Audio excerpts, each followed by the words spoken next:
First off, I just want to know why I've never thought to record from this chair because this is way more comfortable than that thing over there. Anyways, we're here. We are here on a day that is really late now because I watched Raw, but then I went to the gym to play basketball. I'm gonna hold this wiffle ball bat throughout the whole review just because I just get distracted easily and I saw it and grabbed it. But anyways, let's start off. I done like Hulk Hogan on his debut when he just couldn't, he didn't know what the WWE Network was. The WWE Universe is launching. Anyways, Stephanie McMahon comes out just talking about, Daniel Bryan's not going to be here, which makes sense. He has to sell those injuries. He got lit up. So she's talking for a while about how, that had to happen. Triple H this, Triple H that. He'll be out later to talk to Michael Cole. Randy Orton music hits. He comes out. Well, I'll be honest. When she said that she went off about how Triple H was the best wrestler of all time and how he's the most powerful person in WWE, I honestly was waiting for the Vince McMahon music to hit, and I thought Vince McMahon was gonna, you know, come out and have some part in this, but it didn't happen. That's okay though. Like I said, Randy Orton comes out and basically says, "Oh, I hope that Triple H wins because then I'll beat him up like a crazy person, and I won't even feel bad for it." I don't know. Apparently, Randy Orton was Cowboy Bob Orton voice in my mind, but anyways, Batista comes out and says he's sick of Randy Orton sucking up to everybody, and Triple H has never beaten him, so he'll beat him too. And then he says that Stephanie McMahon's been drooled on all the time. I think we all know what that means. All the time. Stephanie slaps the shit out of him, and his glasses fall off. And Randy Orton is losing his mind laughing. I was dying laughing. Batista ends up hitting a spear on Randy Orton, and then Batista rips his pants. Oh my god, I can't wait for that match. These two dudes are unreal. All these promos just kill me. So freaking funny. Oh my gosh. Anyways, um, so then we get a fatal four-way match to become the number one contender for the Intercontinental Championship for the Intercontinental Championship against Big E Langston. Not Langston. I made two mistakes in one thing. Let's redo that. Fatal four-way to see who will be the number one contender for Big E's IC title at WrestleMania event. Actually, it's what it was, not WrestleMania, because that wouldn't make sense at all. Anyways, I really liked this match. Christian ends up getting the win after he takes advantage of everyone basically hitting moves on everybody and beating them. So he will face Big E live tomorrow on the WWE Network in main event, and he declined Big E's handshake. So that's the thing. The Wyatts appeared on the stage and they did their thing. Bray Wyatt was talking. Luke Harper got some few words in. It's just a typical Wyatt promo. It's good stuff. You don't quite know what they're talking about, but at the same time you do. So it's just that. And then we got Sin Cara and Scooby Doo coming out. Sin Cara goes back to the old original jump over the ropes entrance, which is much better. And Scooby Doo's out there just doing his thing. We got a Scooby Doo chant. Sin Cara beats Damien Sandow, and that's really all it was. Scooby Doo went on his jolly way. Then we got Los Matadores versus Rybaxel. During this match, they note that Rybaxel has been taken out of the Battle Royal so they can use their number one contendership match for the tag titles. So we'll have to see if it stays just the two tag teams or if someone gets added, a different team.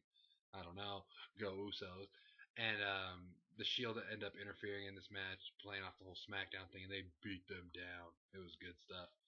And then you got Michael Cole sitting down with Triple H, and Triple H just goes off about the reality era, basically just like directly yet indirectly taking shots at CM Punk for like the whole segment, kind of like he did last week. But he went in, and he's like, I mean, you're saying this stuff I'm doing is bad, but you're looking at it as if I'm the COO. But right now, Daniel Bryan wanted to face the game, the Cerebral Assassin, so that's what he got. And I love how he just kept going at the fans. He's like, I have the power to make this happen. Just that's the reality era. He does. He has the power to make it happen, and he's like, these people know I have the power, and that's why I will leave WrestleMania 30 as the champion. He just goes off about like what happened to the fans. The fans used to be this and that. Now all they do is bitch and complain. I said, good call. Um, it was a good segment, I guess. I was just laughing at it because he was talking so much shit. Then we got Cody Rhodes versus Fandango. Cody gets the win. JBL making heel jokes about. He said something. He's like, I don't even remember what it was. It was something about how Fandango's a heel, and I thought that was just whatever. They're just looking at each other like, what is going on? And then we got a segment with the Almighty Hulkster brother. And he talks about WrestleMania's past. He's doing his thing. He's just killing time before Arnold and that Manganiello character came out, and they're pumping each other up. I love Hulk Hogan. Arnold's so cool. This other guy's awesome. Talk about how they knew Andre the Giant, and Arnold wants in the battle royal, and then Miz interrupts, and I'm like, okay, I haven't seen Miz for a while. Miz is a cool guy. Miz comes in and just gets destroyed. The old Manganiello character hits him with a punch. Arnold backhands the shit out of him, and Hogan tosses him out of the ring. So just the segment you have when you have a celebrity guest. That's exactly what it was. Then we got Titus O'Neil versus the Big Show.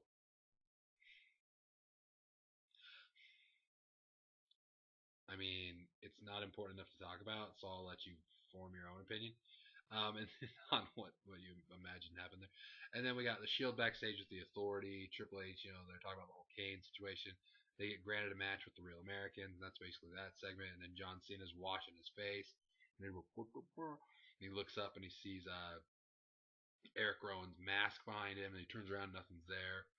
So it's getting creepy on the road to WrestleMania, feeling like SmackDown versus Raw 2011, uh, road to WrestleMania where you had to fight the Undertaker and creepy shit happened. That's what this is.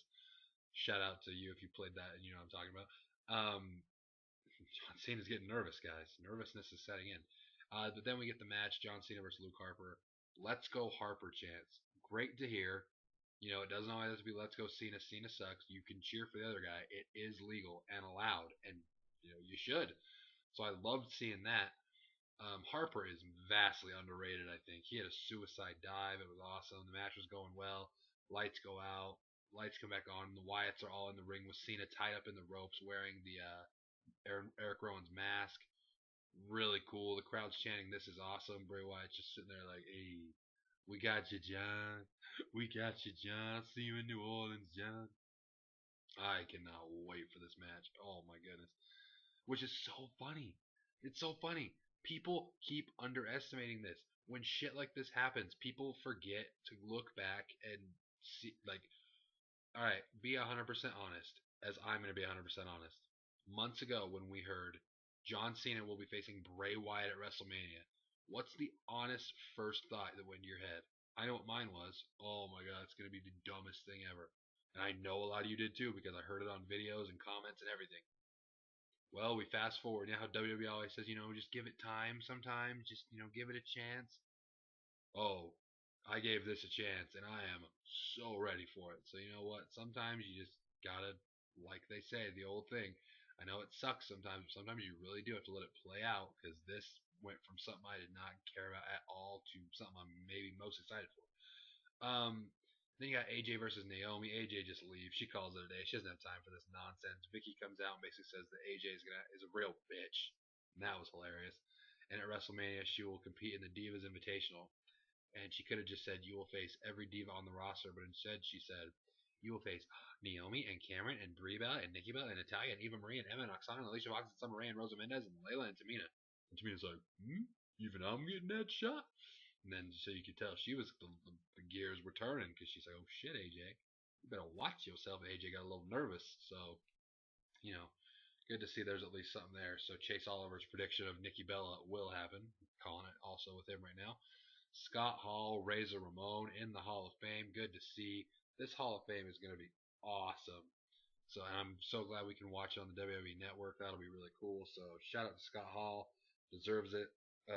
Glad he's hopefully he's still got his life going back in the right direction. We can hope.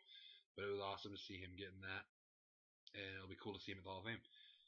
Then you got the Shield versus the Real Americans. It was a pretty good match. Rollins ends up getting the pin on Swagger, which is cool. And then after the match, they just go crazy. Triple powerbomb to Cesaro through the table, and then Kane and the Outlaws come in their prom tuxedos. I'm like, all right, guys. And they announced that Kane and New Age Outlaws will face the Shield at WrestleMania. So there you go. I personally was more into the.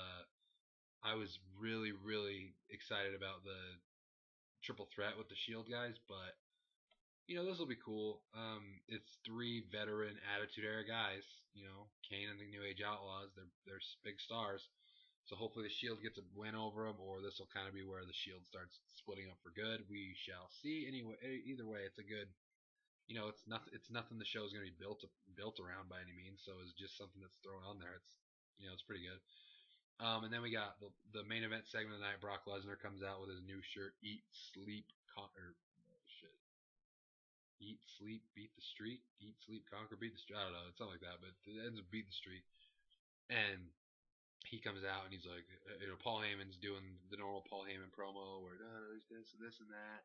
He's very political and he knows what he's doing. And Brock Lesnar finally grabs the mic. He's like, "Hey, you wanted me to be here. We're both here. I want it. Let's fight." And he calls him out and he sits there for a while. The Druids theme hits, which I love the Druids theme. I really do. And the Druids start coming out one by one. It gets all, purple lighting and smoke. And there's a casket sitting there. I said, "Oh shit, what is going on here?"